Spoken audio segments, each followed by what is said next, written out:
What are people slowly starting to forget? Story 1.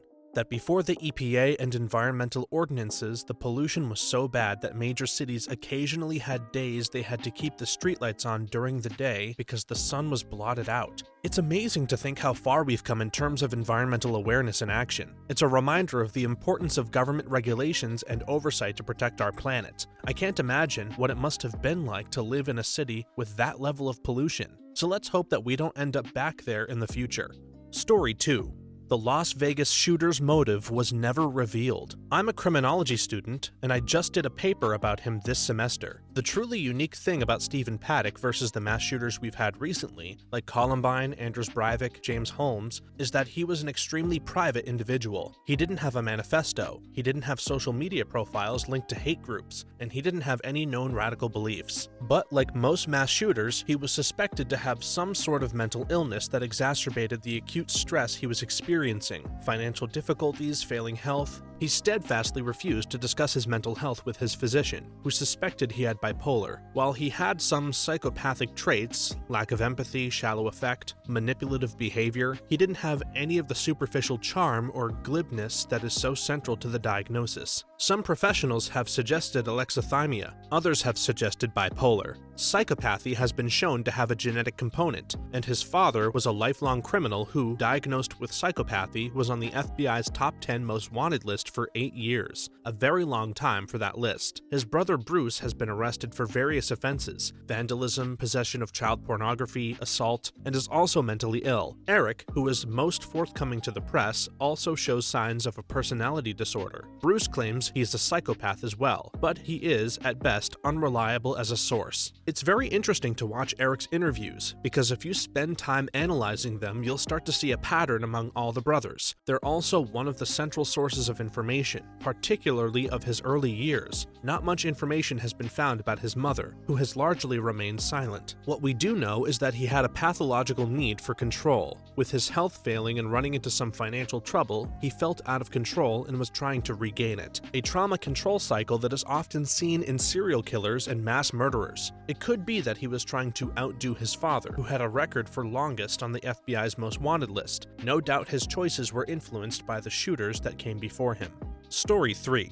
How much time and energy goes into making the stuff all around you? There's an excellent take on this in The Hitchhiker's Guide to the Galaxy. Dude is suddenly planted on a primitive planet. He speaks to the local people about wonders beyond their imagination, of electricity, of carriages drawn by their own power, of guns, of HVAC systems, pens and synthetic fabrics, etc., etc. The local people then ask him, how? How can we have all of this? And he realizes, holy smoke, he has no clue how any of that stuff works. He can't design a refrigerator or a power plant. He can't even innovate their methods for cleaning water because he took all of that for granted. So he thinks hard. How can he innovate? What does he really understand on a useful level that could change their life? Well, turns out the one thing he can do that they can't get enough of is making sandwiches. Thin sliced meat layered on sliced bread is the most exciting damn thing they have ever seen. So ask yourself, if you were dropped into a primitive society, what could you really show them? What do you really understand? If the answer is nothing, get really good at layering ingredients. Story 4. Polio and generally a world without vaccines. Every time I see unprecedented in the media these days, I think, oh, it's precedented, you just don't remember it. People forget how terrible diseases like polio, smallpox, and the measles were. If you got the mumps, you might end up with encephalitis, which has a case fatality rate of 1.4% in addition to other mumps-related complications. In the last rubella pandemic that hit the US, 11,000 pregnant women lost their pregnancies, 2,100 newborns died, and 20,000 babies were born with congenital rubella syndrome. And how many people even think about the second M and the R in an MMR vaccine? Diseases like these suck. This is just a taste of what can circulate without vaccines. Vaccines are one of the best things about modern society, and I hate anyone who refuses vaccines for non-health related reasons. Story 5. Neighbors. In the late 90s, our neighborhood used to have block parties, where someone would have a big barbecue and everyone would come hang out and have a good time. I was pretty young at the time. I don't know who hosted or organized this, but now nobody talks to anyone. We have them every Friday during spring, summer, and early fall. The neighborhood has traveling pink plastic flamingos, and whoever wants to host puts them in their yard Thursday. It's always BYOB, and it's encouraged to bring an appetizer. Most of the time there's a fire and kids are always running around. During quarantine, my town implemented a 7 p.m. wave at your neighbor as a gesture to show that we're all in this together, and some neighbors took it upon themselves to host a one-song, socially distant concert in the street every night at 7. I recently moved to this much smaller town from a big city, and my neighborhood has been the saving grace. Be the change and start it up in your hood. Story 6. The Patriot Act allows the government to take everything of yours without charge and lock you up indefinitely as long as they deem it a national security issue without any proof. Story 7. When to own something you had to pay only once, now almost everything is subscription-based, requires paid upgrades, DLC, plugins, and so on. Just looked at buying a treadmill for cold weather and stormy days, and what do you know? Almost all the brands available in brick-and-mortar stores require subscriptions before you can turn them on for the first time. $180 a year for the privilege of operating a $1,200 machine in my own dwelling. No kidding. I just recently had to reactivate my Office 365 because on my Mac, it wouldn't even allow me to use anything. I just wanted to make some edits to my wife's resume, and I couldn't even do that. Wouldn't allow it. So sometime this month I'll pony up $99 for the annual subscription. I'm old enough, even though I'm still young, to remember when Office was standard with your computer. Then it turned into having just the trial version, which still allowed you to do the basics. This subscription stuff is for the birds. Story 8.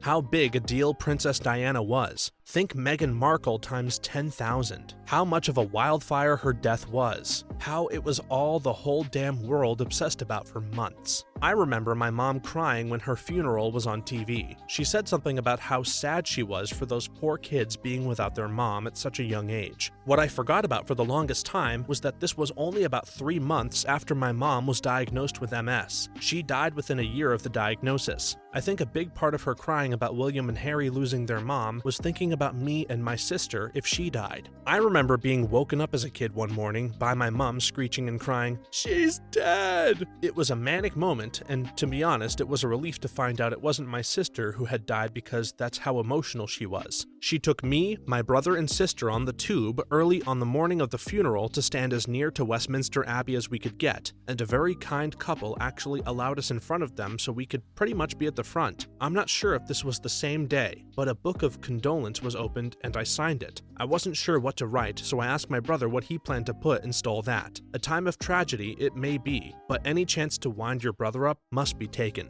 Story 9. Ed Snowden just went through his book, Permanent Record. It wasn't what I was expecting, but still extremely enjoyable. It was also oddly relatable. He reminisces about the earlier days of the internet and the innocence behind so much of it, and how little he was commercialized compared to now. He talks about how blogs and personal interest sites gave way to stuff like Facebook. As someone that was a heavy internet user during the 90s and early 2000s, I knew exactly what he was talking about. Story 10. For PC gaming, those games used to have an unlimited lifespan. You could just modify a game in any way you like it, because it was just normal to see total conversions or server-side mods that completely change your game. Nowadays, the average game has about a 2-year lifespan and maybe about 4 years before the company decides servers will be shut down. People have been making classic Doom maps for 26 years now, with no signs of stopping. I almost can't imagine any other game having such longevity. I know things like Minecraft, GTA, BeamNG, Skyrim, etc. have had active modding scenes for years, but it's hard imagining that they would go on for that long. Story 11. How to have civil conversations and be decent human beings. I have buddies who get their kicks by being agitators online sometimes. I think it's become such a part of their lifestyle that they sometimes forget to turn off the trolling when talking to actual friends. People nowadays get far too much amusement out of messing with other people, and there is this weird notion that messing with people somehow makes you clever. It doesn't. Story 12. People are slowly starting to forget to think for themselves. Doesn't matter what the subject is, people just listen to someone else's thoughts or opinions on the subject and then just reiterate them without understanding it completely by themselves. Yeah, this commenter's right. I completely agree with everything they just said. Story 13. Stationaries. I remember as a kid, we used to love and cherish those scented papers with little pastel floral designs and write down letters to each other or to our crushes for fun. We'd never send them, of course. I wish they were still as popular, but stores don't seem to sell them. Story 14. Truth. Objective truth. We are in the age of disinformation, and people are actually being conned into thinking that truth is subjective, and their minds are being manipulated by loudmouth idiots with a dangerous objective. Objective truth is a lot harder to pin down than you imply. All we have are observations. Story 15. Punctuation. I started college at 31. It's been a couple of years and I've noticed a big deficit in punctuation in upper-level writing classes. I'm not talking about minor things like a comma in the wrong place or forgetting to put a period somewhere. It's major stuff. I think it's because of texting and comment sections like this. No one gets graded for that sort of written communication. At most, they will get corrected by someone that gets dubbed a grammar Nazi, or others will put them down if their words are particularly hard to comprehend because of a total lack of punctuation. There isn't much reading of actual books done outside of school, and all they are exposed to are comments and posts and texts, so it's no wonder. It's easy to see how someone could develop bad punctuation habits if they're not regularly exposed to good examples of it in their reading material. I wonder if this problem will continue to worsen as we become even more reliant on digital communication in the future. Story 16. We're forgetting the importance of history and the importance of remembering the past. As Europeans, we're starting to forget the traces left by the wars. Things I learned as a kid in history class, I'm 18 now, are now put into 15-minute videos to entertain/educate kids about World War II. This past Tuesday marked 75 years of freedom, but it's been cut down into the bare minimum. It plays into everyone forgetting the importance of history. Without the past, the present and the future wouldn't exist. The reason you have to learn about the Egyptians, Romans, and Greeks, the wars and the monarchs, is because they all shaped the world you see today. The fast-paced society of today makes everything seem insignificant, but it is essential for our existence in the future to exist in the present and pass on the past. Memory makes one immortal, not living forever. Story 17. In America, we get reminders quite often that politicians, generally speaking, are evil and don't care about you or even their policies, just getting elected again and having that power. Look, no further than the recent stimulus, where yes, a portion went to citizens and helping businesses that needed it, but also millions went to lobbying firms and special interests of people in power. Most Americans would probably agree that politicians don't care about you only being elected, but they seem to forget it every time they talk about their team, and when they cast their votes. Story 18. Basic mental arithmetic. Seriously, the fact that we all carry a device all day that contains, among many other things, a calculator, has made us quite lazy in terms of working up basic arithmetic like addition, subtraction, division, and multiplication. In fact, I would say memorizing facts and information altogether is now much less of a thing for many of us as we depend more on devices to remember things for us. Story 19. How great the early 2000s were. I'm talking about cable TV, early DSs and Wiis, stuff like that. I feel so lucky that I grew up in the last few years where kids would get up early to make sure they set a time of day to catch their favorite TV shows. Just a shame that the newer generation are growing up watching fraudulent scumbag YouTubers who couldn't care less about their content and just want money. The early 2000s really were a special time, weren't they? It's nice to look back on those memories of gathering around the TV to watch shows with friends and family. It's sad to see the decline of cable TV and the rise of less wholesome forms of entertainment like YouTube influencers, who often lack substance and authenticity. Story 20. How kids shouldn't always get what they want. We live in a society where when a kid asks for something, they get it, and when they're told no, they start crying. Every generation that ever existed seems to feel that kids today are spoiled and always getting their way. Children being seen and not heard was never a thing that actually happened. It was just something adults of the past wished would happen. The only major difference is that children today go out more when in the past they'd be sequestered in the nursery with their nanny or working from sunup to sundown in factories. Story 21. How simple life once was. Man, I wish sometimes I could go back to being any age between 7 and 13. I would love hanging out with my friends and doing things with my parents. Now I'm conflicted because I have a beautiful toddler and a pretty awesome fiance, even with our ups and downs. It's like I miss my childhood, which is a great thing, not everyone does, which makes me want to ensure that my daughter and future siblings have those same feelings as well. Honestly though, I think I hate growing up. I'm only 23, but everything just feels so complicated and I'm scared and I'm going to mess it up. Story 22. The rights come with responsibilities. The more one uses those rights, the more responsibilities one has to be an informed and honorable citizen. By informed, I mean paying attention to expert opinions formed from research. By honorable, I mean treating others with all due respect and trying to act from a place of compassion. This directly pertains to the USA, but can apply to other countries as well. No rights should come without responsibilities, in my opinion. That is what being an adult citizen is all about. We can't just enjoy the benefits without putting in the effort to be informed and responsible. I think part of being an honorable citizen is recognizing that we all have different perspectives and experiences, and being willing to listen and learn from others even if we don't agree with them. Story 23. How bad things were before we had vaccines. How terrified parents were when they noticed a lump on their kid, thinking this might be polio, when the baby started coughing really badly. Could this be a whooping cough? And that wheezing 7-year-old could have diphtheria. People don't know the fear anymore. Otherwise, you can't explain the anti-vax movement. Story 24.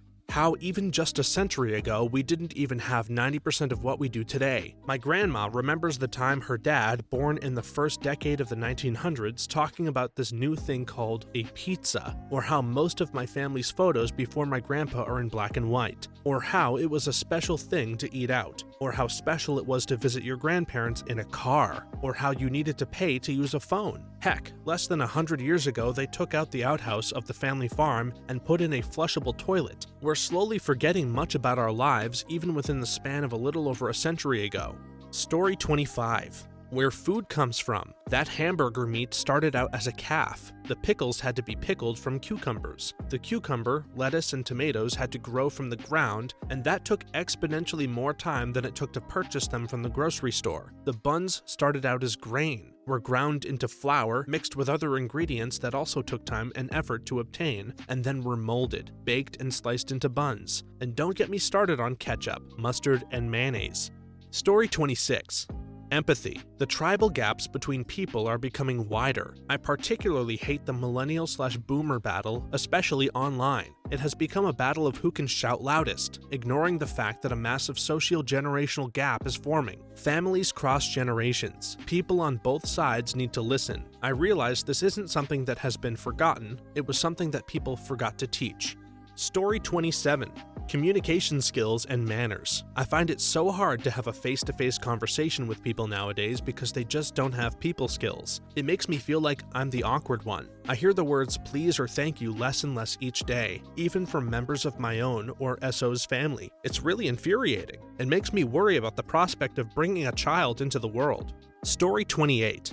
The way of life before widespread digital technology. It really wasn't that long ago that the vast majority of people lived in somewhat small towns or villages and did subsistence farming, fishing, logging, factory work, mining, living in a city or suburb, and working in an office and handling all your day-to-day chores with digital tech and appliances. This is very new to society. 80 years is not an unusual human lifetime, and think about how much has changed in the past 80 years. Our memories are amazingly short. I wonder about the implications of that. Story 29.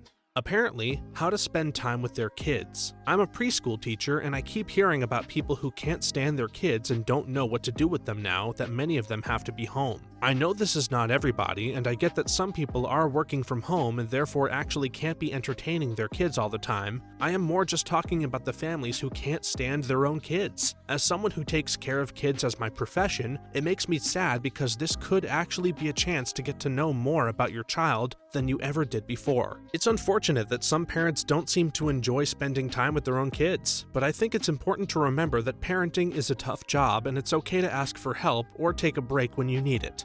Story 30.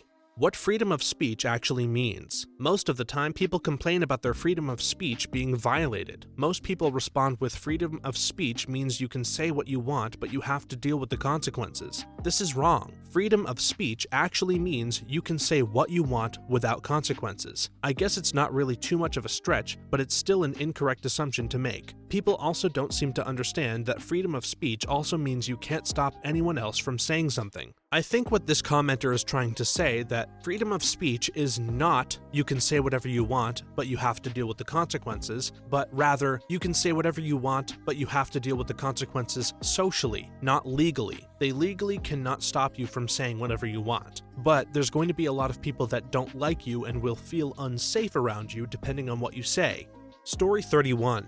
Journalism is in a really bad state. Far too many news conglomerates serve as stenographers for people in power, and it leads to bent reporting. It's a trope that is so common it's leading to Americans vilifying the rest of the world for doing things America does all the time. When America expands its stockpile of nuclear weapons, it's modernizing. When a country, America, is hostile to expand its stockpile of nuclear arms, it's just actually expanding its stockpile of nuclear arms. Also, calls for civility in op-eds are all BS. A guy earning $600K a year is telling his white bougie readers that it's more important to be civil than it is for poor people to have health care. It's both tone-deaf and stupid. Story 32. Subtlety through written text. Wit, sarcasm, exaggeration, implications. It seems like you really have to turn it up in order for people to not take your written text so literally. I remember a time when you could toe the line with these things and most people would understand or pick up on things without you having to be so blatant. At least in America. Reading comprehension has suffered greatly, and with the internet and meme culture, a lot of people read things quite literally. People have forgotten how to recognize when you need to read between the lines, and now a lot of people need things spelled out for them in order to understand what you mean. This is especially true when it comes to forms of written comedy. Story 33. How to drive a manual transmission car. Distracted driving is a serious issue, and people seem to think making driving easier will fix it. Ironically, it's only enabling the idiots. A manual transmission vehicle forces you to be attentive, and I think it should be mandatory to learn in the US. Story 34. I lived in Hungary for a few years and spent a bunch of time getting to know the people there. The people, largely unsuccessfully, fought really hard against communism and the occupation by the USSR. They're very proud of those who fought oppression, especially those who died. Unfortunately, Orbán is using all the same tactics and ideals to oppress the Hungarian people, and all those who fought the Soviet occupation are the ones who unknowingly support this new oppressor. Let me make it clear, Orbán is certainly cheating his way on top and demolishing democracy, but many of the older population of Hungary, who I know support and even like him. This can't be said for everyone, but many people who I spoke to would decry the actions of the Soviets and praise Orbán in the same breath. They mainly love his ethnocentric policies and isolationism. It makes me really sad. Young people are fleeing for other European nations, and the older generation seems to have forgotten all they fought for. Story 35. To listen to trained professionals. So someone turns up for their first day of work in your line of work and is suddenly considering themselves a professional based on what they think they know, which obviously is wrong. So this person continues to ignore proper training and is a complete liability to their employer, so they are fired, as any incompetent employee would be. But unfortunately, there are these kinds of people on the internet that have free reign and spread all kinds of misinformation about various subjects, and they can't be silenced, evidently creating more idiots. Thanks for watching until the end. If you have a story that you'd like to share, please leave it in the comments below. I'd love to make a video on them in the future. For more videos like this one right now, please stop by our channel, and don't forget to like this video and subscribe. Thanks again, and see you next time.